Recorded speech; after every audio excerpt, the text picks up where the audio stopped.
Cast is now starting. All attendees are in listen-only mode. Hello everyone and welcome to today's webinar. I'm Jake Matthews, the online editor of HR Grapevine, and today I'll be talking about the future of HR and talent management. Joining me today as well is Peter Gold, the founder of Storifyd. Why won't it move? The future of HR and talent management. The reason we went on this is because in partnership with SumTotal, we did a white paper and essentially wanted to find out what is the future of the function, what do you need to know about it, and we found essentially there are many issues facing the world of talent management today. I mean, in many ways it's hard to know really where to start.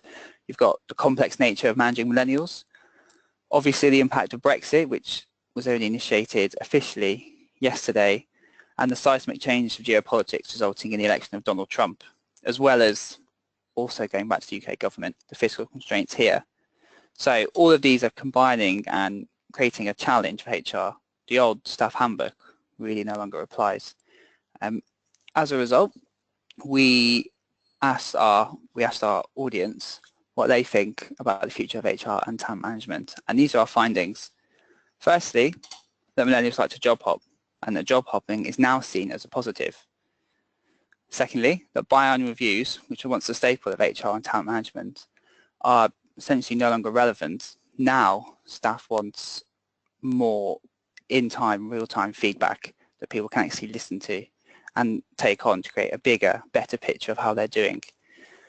Thirdly, most onboarding processes are only moderately effective, with only a tenth saying that their onboarding process is very effective. Finally, half of career mobility and global mobility strategies are in transition to become aligned.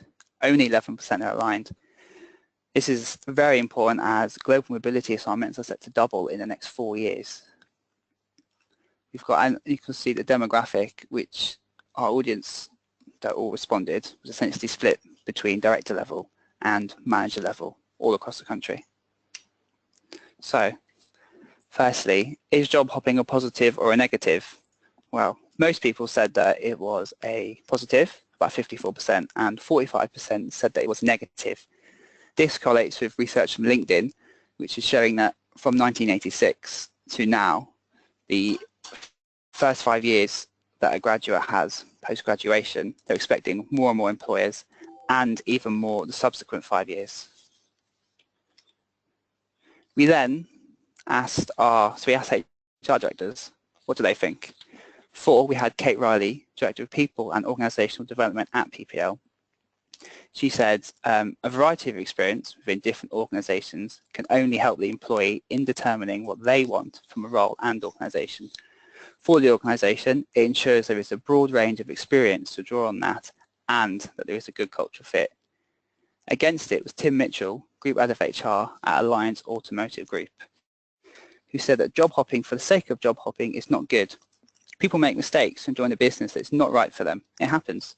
If it happens a lot though, then I would have to have certain reservations. We also asked SumTotal what they thought of it.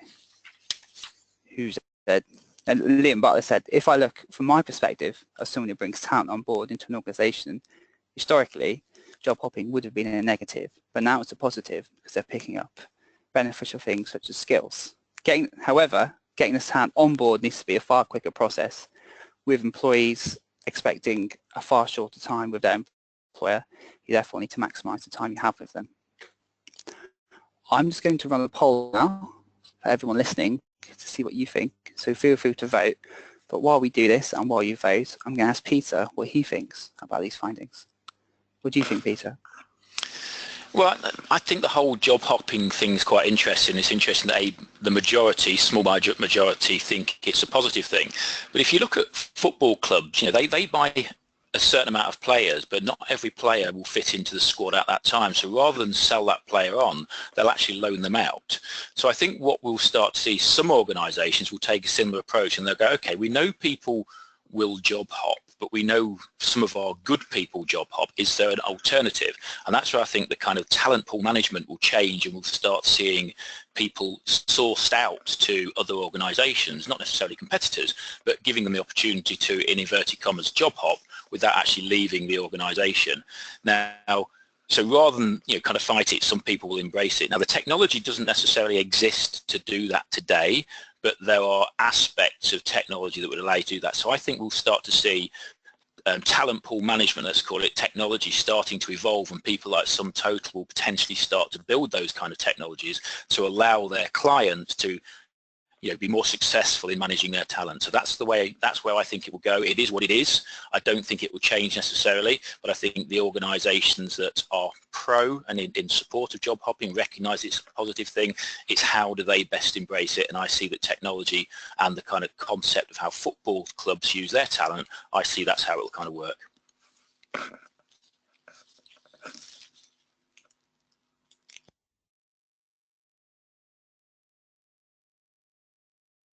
Hello, Peter. We do have the polls results back in.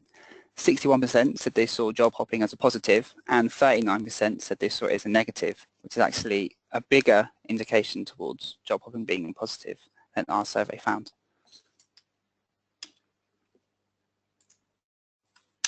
So secondly, we discussed biannual reviews with our audience. As you can see, the majority, just under 3/4, thought that biannual reviews were no longer relevant, whereas a quarter thought that they were. This is consistent with many other surveys. For example, Adobe, who found that 64% of office workers thought that review type appraisals were outdated. Overwhelmingly, this shows that no one really values the old-fashioned biannual appraisal process, but instead is looking for more real-time feedback from a wider range of sources and colleagues. We asked our audience and respondents what they thought, and they all emphatically agreed with the results. Alison Fadel, who's the people director at Sofology, said that we should get rid of them, and that in her view they're not worth the paper they're written on. Graham Johnson, global head of employer brand and talent acquisition at BT, thought that biannual reviews were no longer fit for purpose and they were merely a box-ticking exercise. Tim Mitchell also agreed with the first two. He's the group head of HR at Alliance Automotive Group UK, said that they are no longer relevant in their current form and they need to make sure that we're not dwelling on the past as a function. Any review process needs to be forward-thinking and target-driven for the benefit of the business and the individual. It's all very good sentiments, but what none of them actually put forward was actually how can one go about doing this, which is what SumTotal did. And we spoke to Liam Butler, who said digital tools that we now have are allowing people to give workers a pat on the back. They'll be remembered rather than forgotten when it comes to a static annual or biannual appraisal in the form of an ongoing public performance appraisal. He says it's very common now for tools to allow a colleague, mentor, manager or client to call someone out on a job well done, which brings and develops a much more realistic picture of performance. Also, if you look at the world outside of HR, he said that you can see how people are using apps outside of work, such as LinkedIn, Facebook, Twitter, and therefore it makes no sense to adopt a model that is essentially a piece of paper when people are working the apps. He went on to predict that the annual appraisal would die the death of a dinosaur in 18 months' time. Therefore, so Peter, I'll ask what you think of that while we launch our second poll, which will ask you if you think biannual reviews are still relevant. Yeah, using sport again, if you think about Lewis Hamilton, he doesn't need an annual appraisal. He has an appraisal at the end of every race. And the team, they know how they've done, they look at how they did they win, what was the good aspects, what worked well, what didn't work well, and then they'll be planning for the next race in, I don't know, a week or 2 weeks' time, whenever it is. So absolutely the annual appraisal, I don't think anybody likes it. I just think it's bizarre that we are still having this conversation so many years on from when this first kind of got discussed. The technology is there, as Liam said. People use social technology in pretty much real time and give their feedback. HR absolutely have to kind of follow their views. If they're saying it's outdated, well, HR, the people, surely have to implement the change. Yeah, and it seems that our audience agree with you. They said, so yeah, we'll close the poll now and launch the results. It was 66% of respondents said that they thought biannual reviews were no longer relevant, whereas 34% said that they still were. So yeah. We'll now move on to onboarding, and we asked people how effective was their onboarding, which obviously this links into the drop-in tenure that we previously covered. So with more frequent employers, you're going to have an increase of new joiners in the workforce. New hires are expensive, not only in terms of direct cost and longer-term training and development, but it takes on average about 8 months to reach full productivity. So if you've got someone staying for on average 2 years, that's what, a third of how long they're going to be at the company. That's a long time. And then when you do lose, you've got a loss of cultural and intrinsic company knowledge that is really hard to replace. So the focus on a more effective onboarding process has never been more keenly felt. And that's why over 68% of companies now recognise that having a key onboarding driver is that their key onboarding driver is getting new employees productive quickly.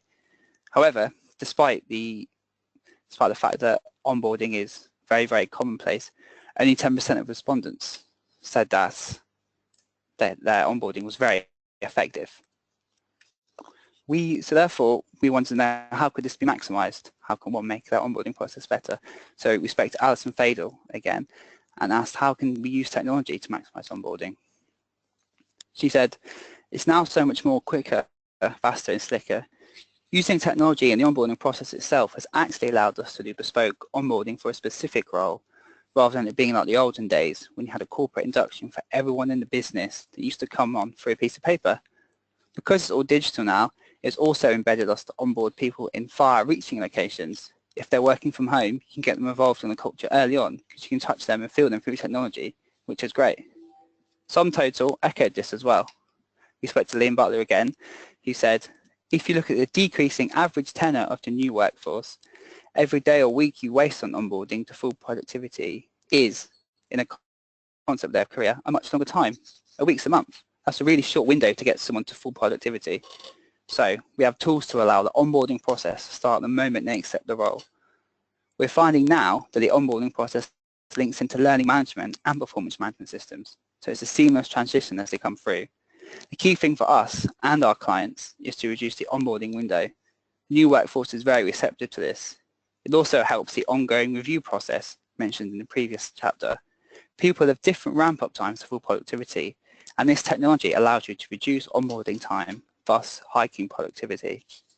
Peter, what are your thoughts again on this while we launch another poll? Yeah, there's obviously lots of technology being used, yet very few organisations feel that their onboarding is working very well. And I think this will kind of roll into the future of our HR, where they will need to have better data so they can make data-driven insights, so they can kind of know why stuff's working and why it's not and where it is working. Because let's be honest, onboarding, it's not like it's something that's not taking place that often. There's an increase in job hopping, internal mobility, general churn of staff. Obviously there's growth. So, the increase in volume of onboarding, it has to happen, it has to improve. But if you imagine it was marketing, if marketing were continually sending traffic to a landing page on their website and they were getting poor results, they'd be looking at a number of aspects to work out how to make improvements. But I would say 80% of that decision making will be data driven. Now, I'm not saying HR are not trying to improve the onboarding process, but I don't actually believe they currently have the same data mindset or even the data that marketing would have. So that to me is really where, we have to improve. We have to say what is working and where's the evidence, where's the data to actually support the decision, because there's lots and lots of technology being used, but as most people are saying, it's not being very effective. Why is that? Where's the data to kind of prove that? Well, thank you for that, Peter. We'll just release the poll results now. So, as we can see, 26% said their current onboarding process was ineffective, 59% said moderately effective, and 15% said very effective. What do you think about that, Peter? Well, it says it already, doesn't it? As the poll, the original kind of review, that a small number of organisations feel they're very effective, what is it what evidence they have to prove that, and they will have data and they will have examples and information, and it's really for the rest to understand what is it those organisations are doing. And I think if you look at it again from a marketing point of view, it's very easy for marketeers to research online what makes a landing page better, what are the kind of things you do, how do you kind of test those kind of things. And it's really, to me, the big question is how do the kind of 15% share or not share that information with the rest of the community? Yeah, you're completely right. Do you think there needs to be much a bigger cultural change in HR to fully embrace data? Absolutely. I mean, so when we kind of talk about the future role of HR, I'll kind of go into my views on that. Yeah, cool, excellent. So we also asked about career mobility and global mobility, and if there will be future bedfellows. As you can see, we asked how many of you had it aligned, and it was only 11%, so only 10th of people actually have their global mobility and career mobility strategies linked, but half of them are in transition, which signals that HR knows this is going to be something big for the future. However, 40% still hadn't had them aligned, which is something to think about. As I mentioned at the beginning, global mobility assignments have gone up by a quarter and will rise by 50% by 2020.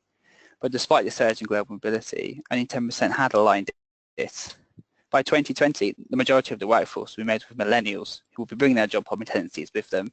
If you've got a millennial that isn't going to be staying longer, it makes sense to show them that they can change their job, essentially, while they're with you as an employer. They can move to a different country, different department, for example. And 70% of Western European millennials do want to work outside the country, but only 18% want to plan. Only 18% plan to stay in their job long term. So yeah, some tips for alignment, which we got from SumTotal. We asked Liam Butler, and he said the key element of talent mobility is that it's not just about money, it's about being valued and having opportunity to progress their career. People don't normally leave their job over money, it's normally over their manager or a lack of visible career progression, which speaks back to what we said with biannual reviews, is that you need to create a bigger picture of what an employee wants, instead of sitting down once a year, twice a year, saying, how are you doing, when really all you can remember is what happened the month before. But also, so we'll now ask you, is your talent mobility and global mobility aligned? And then while you vote on that, we'll ask Peter what he thinks. Yeah, I've done a lot of research in the past around internal mobility, and one of the biggest issues I tend to hear is that employees feel their manager is less keen on them moving. So very often organisations tend to focus on how can they encourage the employee to look at internal opportunities, when actually that's the symptom, when they really probably need to deal with the cause. And I think part of that cause is the manager not having replacements lined up. So again, you see sport, if a football manager had no decent substitutes and it was in the last kind of 10 minutes of the game and they were just hanging on to a 1-0 lead, no way will the manager take off their superstar and replace them with a dud. Or in fact, even worse than that, not have a replacement. And I think that's probably a big issue that may or may not be looked at by HR. Are they looking at the succession planning so that actually the manager has got a continual pipeline of people coming into their department, literally waiting to join the department, so actually they've got the confidence to say, yeah, this person can move on, I'm rewarded in my succession planning activities myself, let's bring more people through the department, through the team, because I can see who I've got next to bring in. So I think that tends to be the number one issue that I've come across, is that the manager isn't keen, and the question you have to ask is why is that? And very often that is because they have no real pipeline to fill their replacements with. That's interesting. Yeah, what you're saying actually fits very perfectly, because we're in times of a skills shortage. I just released the poll results now, and 62% of respondents said that their global mobility and career mobility strategies weren't aligned. Only 20% said they were in transition, and 18% said they were aligned, which is a huge number. Cool. So in conclusion, we asked everyone what they saw HR's future role as.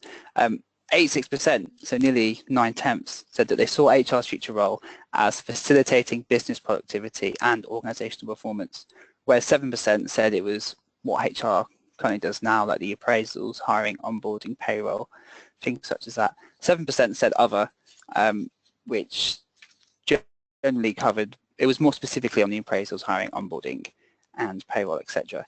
We then asked our respondents what they thought, and it was Fran Stott who gave the best reply, who said, she said, it's that age-old piece. Organizations need to realize that HR can deliver to its business as a kind of broader piece. But I also think that HR professionals need to step up and show the value they can add to the business overall. I think the HR function needs to be able to show their value to the business and strategically support the business in the medium to the long term. We spoke to Liam Butler as well and see what he thought about HR's future role. He said that my main prediction is that people will stop using any form of platform. The use of apps is going to be a cult. Largely, people won't recognize that they're touching an HR system. HR would be underlying in the background, facilitating the business to be productive, and if you look at how some view HR, hiring, onboarding, etc., it will be around enabling the performance to be much more effective.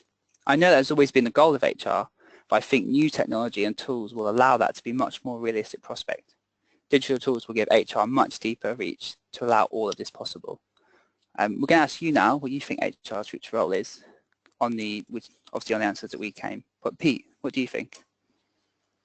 Well, I think the first thing is, HR have to be more analytical and more data driven. In recent surveys I've seen and conducted, very few HR departments, 10% at best, consider themselves be using any kind of advanced or predictive analytics to drive people-related decisions. But as more organisations, implement an integrated HCM platform or talent management platform, they will then obviously have access to better data, providing, of course, the platform is user-focused. As Liam said, the platforms have to be easy to use. People have to be happy to use them. They have to be as easy as like and commenting on social media sites. So I think that's the first thing, is actually making sure that the technology is there, that the technology is easy to use. Because by 2020, a significant part of the workforce would have been born into technology, whereas the majority of senior HR people will have inherited technology rather than have been born into it. So it's still a bit of a change for them. The other thing is that as we've seen marketing become digital marketing, we will have digital HR. But when marketing became digital, the desktop ruled. But as HR becomes digital, at the moment mobile rules, but it's being followed very, very quickly by artificial intelligence, and that's a different world all over again. So the whole mobile and artificial intelligence is going to be where HR have to be thinking. But the benefit HR have, in the same way a developing country with no telephone infrastructure can leapfrog the UK overnight and implement the latest, fastest fibre, whilst we're still upgrading our copper, HR can easily leapfrog marketing in saying, well, we don't have to look at an old analytic system and how that's being updated and upgraded to deal with our legacy data and our new data. HR can go straight in. I think the final thing is HR have to tell their story. Again, they have to think like marketeers. They've got to tell their story, both about what they're doing and also about what HR is about, because HR is not necessarily seen as the place to be for a lot of people in organizations. But so if HR learn to tell their story, learn to tell the organization what value they're offering and what value they're delivering and how they're helping people progress, then HR all of a sudden becomes a much more exciting place to be, rather than, for example, digital marketing getting all the best people, or sales getting all the best people. Cool. Thank you for that, Peter. So also, by the way, feel free to ask questions, because we have had a few questions through already. One of them was concerning digital transformation, who they said essentially what we've been saying throughout is that HR needs to improve their digital transformation. Did you have any tips on how HR can go through a digital transformation process, Peter? Well, I think the first thing before you start looking at any technology is saying, what are you trying to achieve? What are the organizational priorities, and how does HR support those organizational priorities? And then you have to say, okay, well, now we know what those priorities are, then we look at what is the technology we need, what kind of digital improvements do we need to do. So that's really, to me, is always the first start point. What are we trying to achieve? And then looking at what technologies will help me achieve those specific priorities. Cool. And start small. You know, we start small. Don't try and, I mean, I run ultra marathons, so I might run 100 miles in a day, but I don't stand on the start line thinking, oh my God, 100 miles, how will I ever get there? You just break it down checkpoint by checkpoint. So you say, okay, first checkpoint's 5 miles. I only need to run 5 miles 20 times. That's a lot easier. So it's again taking that mindset, have the big goal. You know you've got to get to here from a digital point of view, let's say, but okay, what's step one? Let's just do step one, focus on that. Now we'll do step two, then we'll do step three. Cool. Brilliant. We had another question come in this time. It was from Rick, who said, you're talking about defining HR and changing the perception. How do you think HR can change the perception that they are quite antiquated and out of date? What can they do to do that? Yeah. Again, using a kind of a storytelling approach, they've got to get their story right, and because if a sales organisation tries to pitch at an HR buyer, they know they're being pitched at, and it's not very engaging.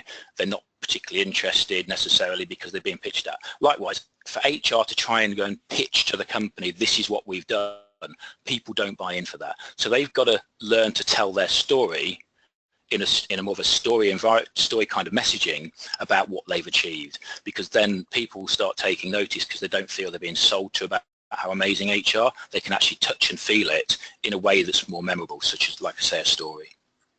Cool, thank you. Yeah, we've had another question come in. This is from Nicola, who said that, or asked that given that many HR teams don't even have an HR system, what do you think is the impact of this on the digital sophistication?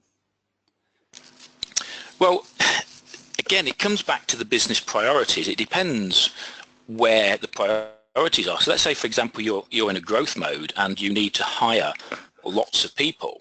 Then the fact you've not got an HR system doesn't necessarily have a big impact. Yes, it causes some admin at the back end, but your HR system doesn't necessarily impact your hiring success. And there are lots of very low-cost options out there to actually improve your hiring capability by adding some technology to it. So it doesn't help, but at the end of the day, again, it's about focusing in on that specific area of business priority and saying, okay, what can we do as a kind of a tactical solution for the short term to actually address that issue? Cool. We've got another question coming from Rowan Dickinson, who has asked, how would one go about measuring time to productivity when onboarding?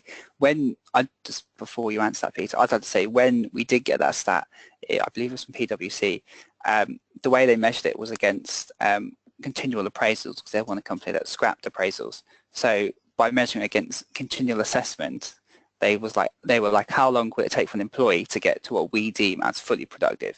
So that's why they said it took 8 months. But did you have any tips on measuring that, Peter? See, this is one of those kind of black box kind of questions where there's no simple answer, and it really does come down to the individual organisation and different departments. So, for example, if you've got a sales department, it may be you can be very specific and say, okay, this particular sales team, we expect them to be up and running within 3 months. This is how we'll measure up and running. This is how we'll measure their productivity. If it's in a factory environment, again, productivity measures are there, quality measures. So it's a very difficult question to answer because it's so specific to any particular organisation. But it's about going back to the line manager and saying, right, how will we know when your new hires are up to productivity levels that you deem acceptable or above acceptable? So it's really going back to the customer and saying, how are we going to measure this, and then how are we going to monitor it? Cool. Thank you. We've had Rowan Dickinson has just replied saying thank you for that, Peter. We've had another question from Asher Gill, who has asked, would you have any advice for choosing a HR tech provider? Obviously, SumTotal, who we did the white paper with, are great at doing that. But do you have any tips for choosing one, Peter? Well, it depends how big you are as an organisation, and it depends whether you're looking at something from a strategic viewpoint or a tactical viewpoint. And what I mean by that is, if you are looking at a fully integrated human capital management system or integrated talent management, then there are a smaller number of vendors. If you're looking at something that's maybe just a short-term 1 to 2 year project, which is more of a tactical buy, and you're a company of less than 1,000 employees, there are far greater number of organisation to look at. So it depends on the size of your company, but what I'd typically do is I'd ask my network. I'd say, okay, you are of a similar size company from ideally a similar size industry. What HR system do you use? Which ATS do you use? Or obviously I'd say if you're a big global organisation, you're looking for something that's fully integrated, obviously somebody like SumTotal is going to be where you'll start the conversation, and you would look at a Gartner report and say, okay, who do Gartner class as the top HCM vendors, the top integrated talent management vendors? So that's kind of where you go. So it does depend on the size of your organization, but again, technology to me is only part of the solution. You know, you could argue an iPhone is better than an Android phone or vice versa. There'll be some aspects of vendors that culturally fit better with you than others. So it's like hiring a person. You've got to look at the skills, i.e. the product functionality. You've then got to look at the culture, i.e. the personality of the business. Does it fit with you? Cool, thank you. We've had a question coming from Eve, who she's talking about the public sector and HR, and she's asked, the public sector has very large organizations that are slow to make change. How can HR make its impact felt in this kind of environment? Slowly, I'm afraid. But you have to, again, it's about being on a journey, and it's saying, okay, where are we trying to get to? Where do we want to be in, let's say, 12 months time, 24 months time, even 36 months time, and then breaking it down and say, okay, where do we start? So it might be you say, okay, we want to be a full digital HR team within 36 months, let's say. How do we get there? What are the steps we need to take, and therefore what is the first step? And that first step might be about doing your kind of market research. So if you were designing a new product, before you actually start writing any code, you'd go and ask your customers what they want. So from an HR point of view, you might have this grand vision of saying we want to be a digital HR team, and this is what we think it looks like. Okay, before we start, let's go and talk to our customers and actually understand what is it they want from us, how would they see us adding value, and then take that back into the design model, which is very much a value proposition design kind of process, trying to say, okay, this is what we think they want, this is what they've told us they want, now let's see what that looks like. So that's where you would start, because effectively, you know, you are designing a new product called digital HR. In order to get that right, you need to go through basic value proposition design principles, which is decide yourself, this is what we think our customers want, now let's go and see if our customers want that and how important those things are to them. So always be listening to your customer and understanding what they want from you. So that's where I would start. Thank you. We've had a second question from Nicola, who's following up from our first question, which asked, how do HR teams get a HR system?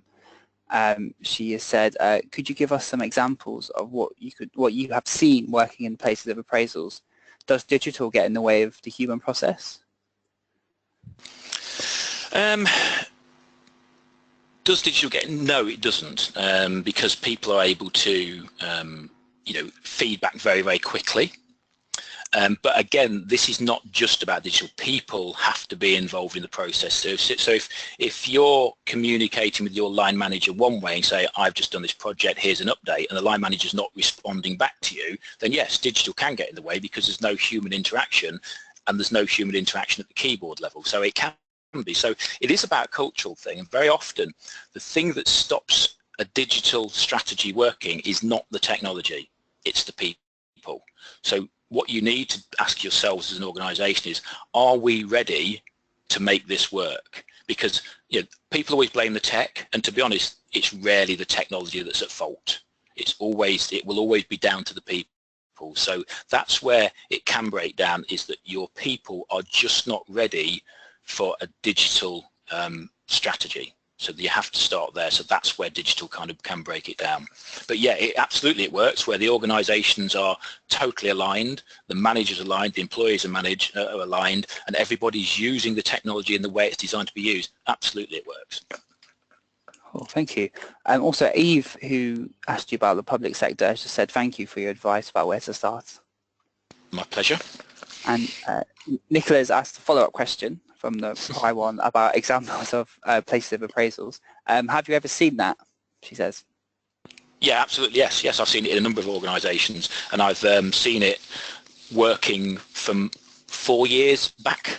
4 years ago, I helped somebody implement something that was very early. Salesforce bought the company. I think it was work.com. I think they brand it as work.com now. They were probably one of the earliest real-time performance management systems I saw, and I implemented that for an organisation with just under 1,000 employees when I used to do that kind of work, and yeah, absolutely it worked. But I can't reinforce enough, the organisation was ready for digital transformation. They were quite a young tech-orientated company. It was what worked for them. Whereas I've seen other organisations, although actually going back many years ago, before Jessups became the new Jessups, we implemented some digital, internal digital kind of communication tools, which include a bit of performance rating. And I was actually shocked at the take-up. I think we got about 65% of employees were actually using the internal platform for communication and performance management and lots of different things, and that's going back probably 10 years ago.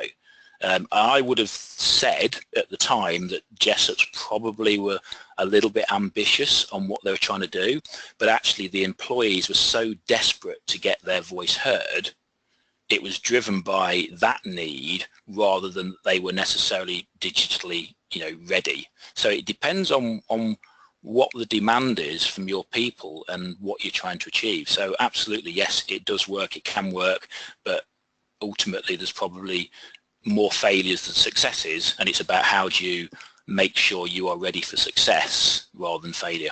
And that's all about preparation. All right. Oh, Nicholas said, thank you for supporting my persistent questions. No problem, that's what we're here for, I guess. Yeah.